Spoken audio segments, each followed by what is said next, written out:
sa inner thigh. So, ito yung medyo kailangan nyo ng computation talaga dito. Okay. So, same pa rin naman yung ibabawas natin. So, meron tayong concrete cover. Unahin natin yung hook muna. So, hook, concrete cover, tsaka yung expected elongation. So, unahin na itong madali lang. Itong elongation. So, since 90 degrees siya, so walang ibang bend. 90 degrees lahat. So, bilangin na lang natin.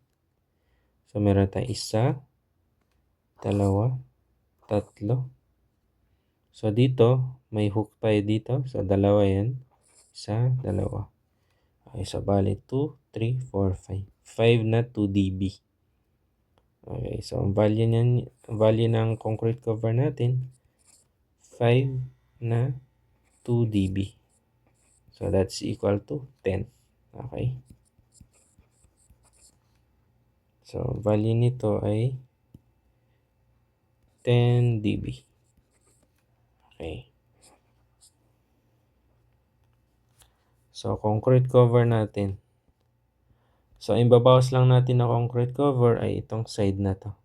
So, ito lang kasi yung buo. Ito lang sa side na to. So, dito, ang kukunin natin value na dyan ay ito. Ito na yung value na kukunin natin. So, hindi na yung hanggang dito. Kasi hanggang dito lang naman yung ties natin. So, dito, buo pa rin naman siya. Okay. So, ang concrete cover natin, bilangin natin. So, itong side na to, 1, 2, 3, and 4. So, para dito sa side na to, 1 and 2. So, magkabilaan.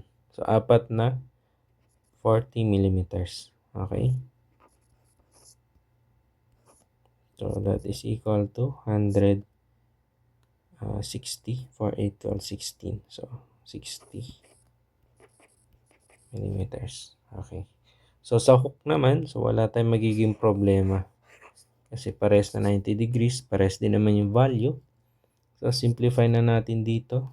2 times 3 dB plus 75 or 6 dB plus 150.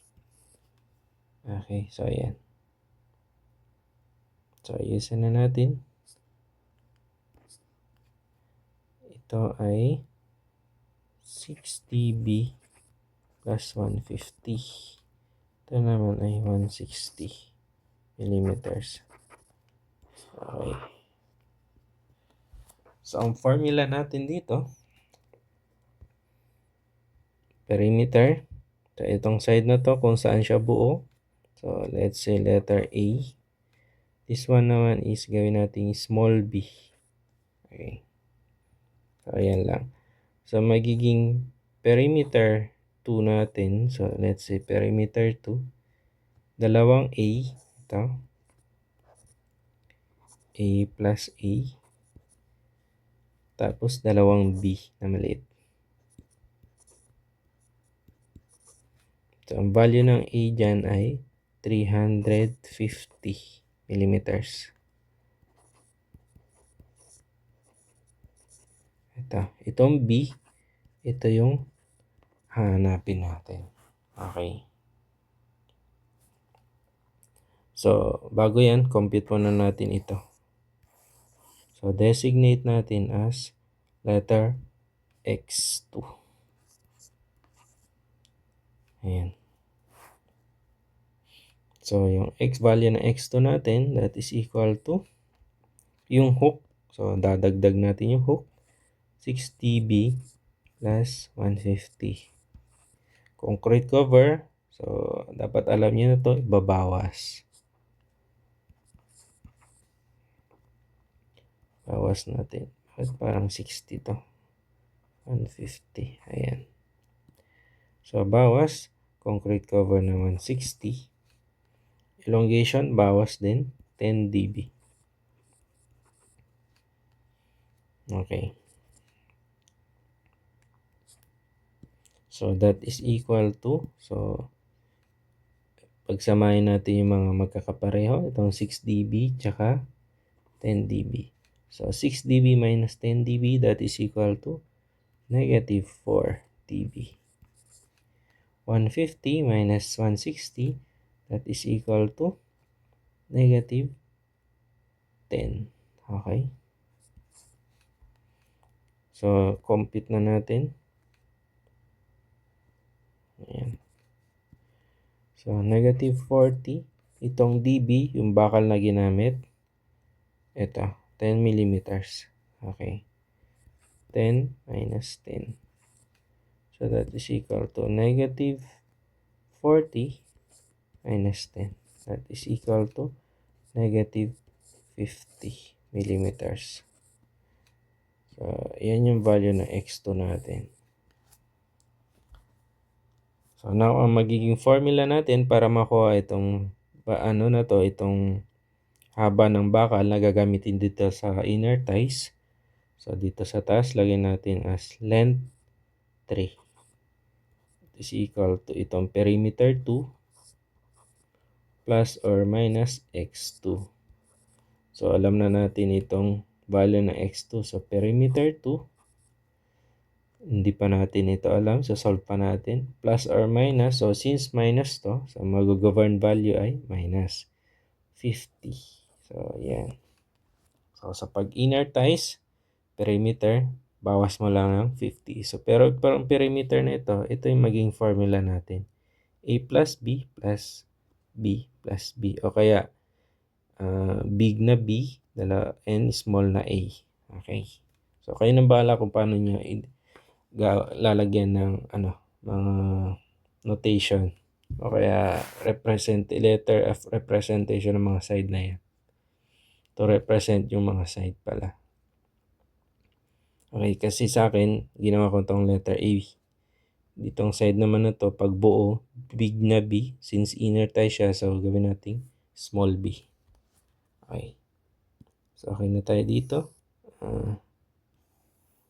Pareho na natin to. Okay. Pareho natin yan. Ito din, okay na to. Okay. So, paano computein yung letter B? So, ganito lang. So, ito yung medyo magpapakomplikado dito. Okay. Ang kailangan natin dyan ay itong side na to. So, ang gawin natin, kunin natin yung value ng distance nito, dalawa. Ito muna. Mula dyan hanggang dito sa gilid ng bakal. So, kunin natin yung mga value niyan. Ayan.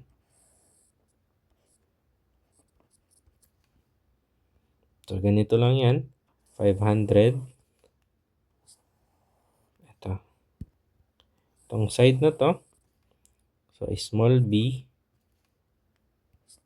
500. Bawas natin itong, di ba meron tayong ties pa dito. Bawas natin yung kapal nun. So, dalawang 10 millimeters. So, 10 plus 10, 20. Bawas din natin yung concrete cover na dalawa. So, 40 plus 40, 80 millimeters. So, bakit dalawang concrete cover? Hindi ba 4? So, ito lang naman kailangan natin itong side na to. So, dalawang concrete cover lang. And then, yung sukat ng bakal, syempre, ito. So, 4 na 16 less 4 na 16 millimeters. So, let's say, for example, 20 millimeters yung bakal na ginamit. So, gawin natin 20. Double check pala natin kung 16 nga ba yung ginamit na main bar. Okay, so 16 millimeters nga. Okay. So, palitan natin to. So, 16 millimeters. Okay. So, compute na natin. 500. Meron pa pala tayong nakalimutan. I-divide pala natin kung ilan itong distance na to. So, ayan. 1, 2, and 3. Ayan. So, divide by 3 siya. So, calculator. 500. Bawas natin yung concrete cover na dalawa. 40 minus 40. Bawas natin yung kapal nung ties na ginamit. 10 minus 10. And bawas din natin yung apat na 16 millimeters. So, that is equal to 336. Divide natin sa 3.